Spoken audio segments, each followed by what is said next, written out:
What's going on, guys? Chase Ghost Picks against the spread. GhostPicksATS.com coming to you for Wednesday, the 22nd. Hope everyone had a great Tuesday. Let's get into a quick recap, and then we'll get you on a free play because we do have some early games, and I'm going to give you a free play in an early game.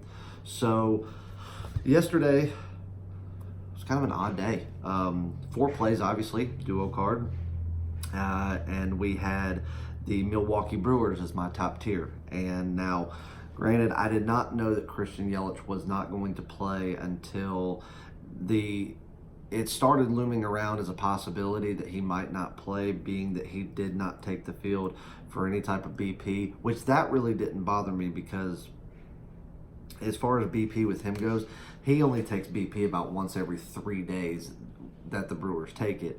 And that's what a lot of these big power home run hitters do. They don't overexert themselves by taking batting practice every day. So when he was announced that or when I got word that he did not participate in batting practice, I didn't think much of it. But then a rumor went around that he was being scrapped from the lineup.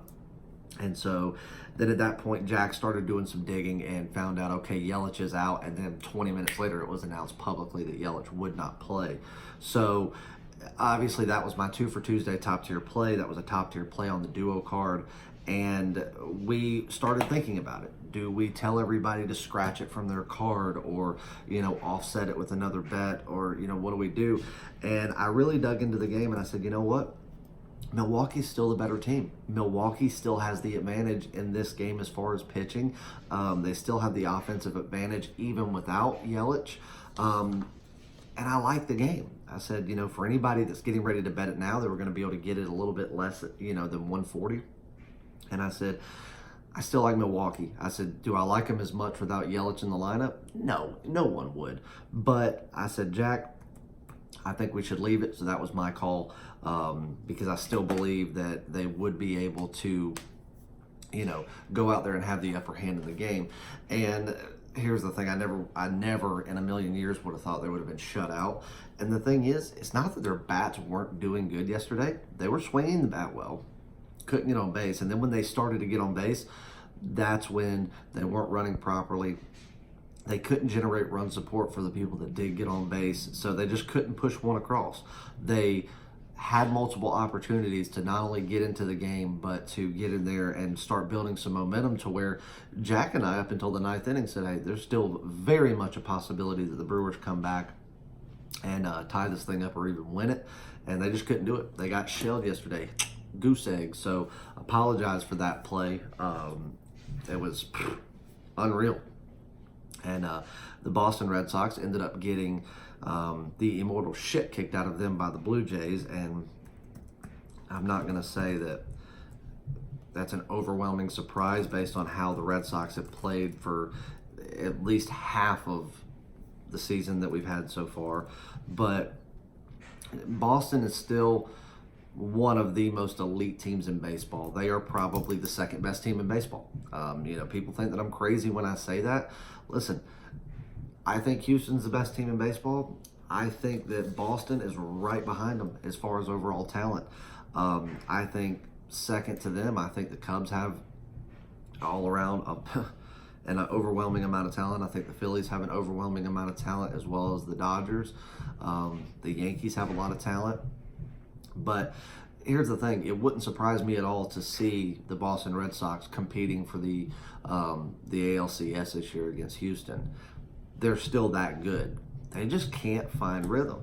They'll go out there now and they'll win 3, 4, 5 games, and then they fall off after, completely teeing off on Toronto on Monday and then have a performance like that. So that was embarrassing.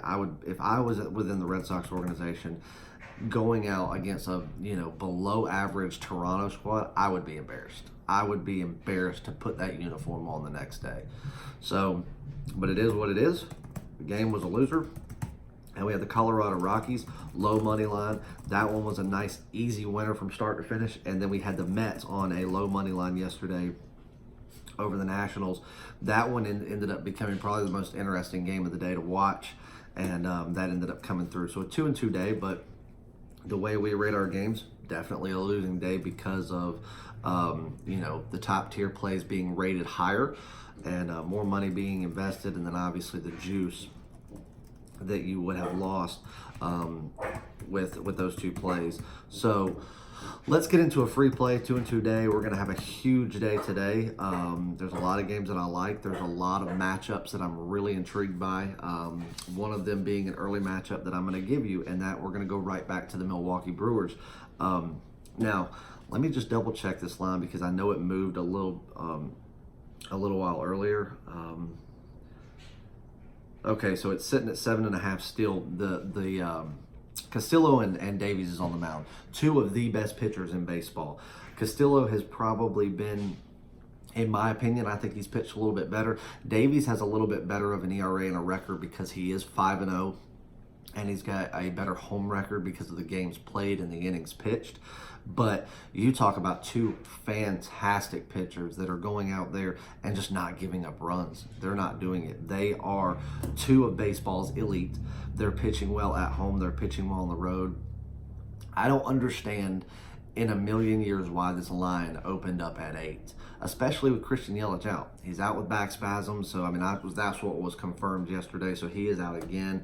There's really no set time for him to come back. I'm sure that after today's game, I'll be able to get a little more word as to how they've evaluated him and what they think a possible return date would be for him based on how he's feeling after a couple days of not being in the lineup.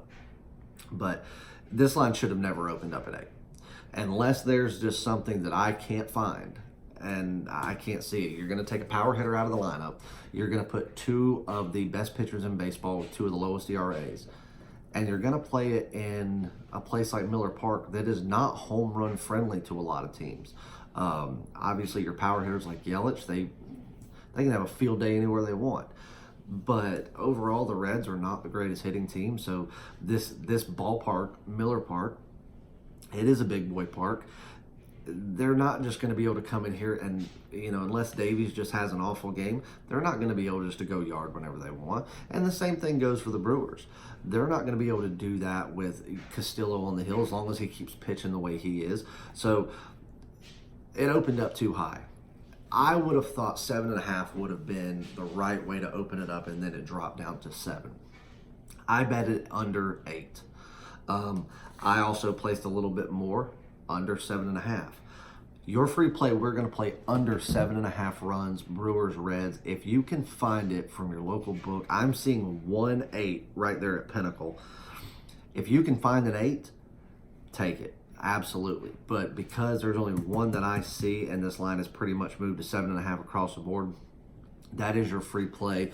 The only thing that's going to make this game not stay under the total is if one or both of these pitchers go out there and have a game that would completely go against the way they've played this season. And I don't see it. It can happen. It's going to happen to a pitcher eventually every season. But when you have them on both sides of the ball, I've got to trust in the numbers and the fact that these are two stud pitchers that don't give up runs. And I got to play the smart move, and I'm going to go under 7.5 runs for your free play. Wild Wednesday, guys. It is our final Wild Wednesday that we're doing. Wild Wednesday's been an absolute success, but being that we do one-on-one service with each one of our clients, man, it has become overwhelming to say the least to have a couple hundred or a few hundred people on a Wednesday sign up, and then we try to not only deal with our normal clients that are long-term that we deal with every day, but also do our videos, do our research, get the plays out, and truly invest the amount of time needed to ensure that we give you the correct plays and the winners that you deserve and you need and that you signed up for. And with Wild Wednesday, it is so time consuming to have an extra 60 to 130 people that I could have on any given Wednesday to deal with. And don't get me wrong, I appreciate the hell out of all you guys. Wild Wednesday's been a great run. I've enjoyed it, but it has become to the point where we have to decide, do we want to keep doing it because people love it, or are we going to do what's right and truly invest the time to do what's most important, and that's make sure that we give out winners and not just look at it as, we have 100 people. We have to go, go, go, go, go, because if not, somebody's going to miss out. We're not going to get it done in time. And, you know, we can't push out plays at 5 in the morning because a lot of the information's not there. You know, and if games start at 1 o'clock and I get it out to my normal clients at 11, and then I've got 200 people, you know, you guys can, I'm sure you can imagine, just, you know, one-on-one individual service with these guys. I love it. But there comes a time where, you know, even though we might lose, you know, overall, you know, people spending money with us right now on Wednesday, we'll come back with something for you guys. We just, you know, doing it at $10 and having so many people sign up is becoming a little bit overwhelming, to where I just feel like, you know, we all just had a conference call and just said, you know, on Wednesday, we just don't feel like we're providing the best service that we can, because it's just not feasible, because there's not enough time in the day. So I hope you guys understand it. So this right here is our final Wild Wednesday, and thank you guys all for being a part of it for as long as we've done it. I love and appreciate every single one of you more than you ever know. And if you have any questions, shoot me an email, chase.ghostpigsats@gmail.com. I can get further into it if you want. But I think it's pretty self-explanatory. I'm sure you guys can, you know, kind of use your imaginations and think of, you know, what we would deal with on a day like today. So we're going to go with one last hoorah. So make sure that you get involved for the very last Wild Wednesday.